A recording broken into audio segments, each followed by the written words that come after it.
bonjour. Bonjour monsieur. En fait, moi, ma question elle est plus positionnée sur le Maghreb, en particulier l'Algérie. On entend souvent que l'Algérie, avant 1830, n'existait pas. En fait, je voulais que vous m'éclairiez sur ce sujet. Oui, j'ai écrit un livre sur la question qui s'appelle Algérie, l'histoire à l'endroit. J'explique. Voyez, le grand paradoxe, c'est qu'en Algérie, nous avons eu des principautés brillantes. Tlemcen, Bougie, brillantes principautés, mais qui n'ont pas débouché sur la constitution d'un État. Au Maroc, nous avons eu Fès et Marrakech qui ont débouché sur la constitution d'un empire. Alors pourquoi l'Algérie n'a-t-elle pas débouché sur la constitution d'un État?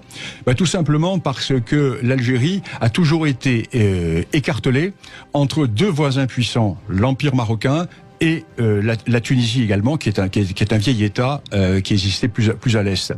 Et l'Algérie est passée ensuite directement sous la colonisation turque au XVIe siècle, jusqu'en 1830, et après sous la colonisation française. Et c'est la France qui a créé l'Algérie.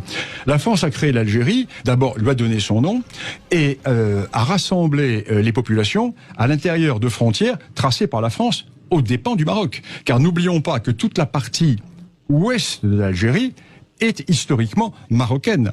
La France a détaché toute la partie ouest de l'Algérie du Maroc, pour rattacher à l'Algérie Colombéchar. Toutes ces oasis sont des oasis qui sont marocaines. Tindouf est une ville marocaine.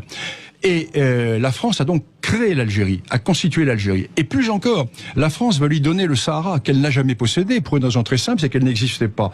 Et De Gaulle va rattacher le Sahara à l'Algérie, et va créer cette Algérie, qui est un État qui naît véritablement au mois de juillet 1960.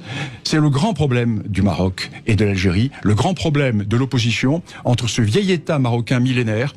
Savez-vous que quand Hugues Capet est élu roi de France, au 987.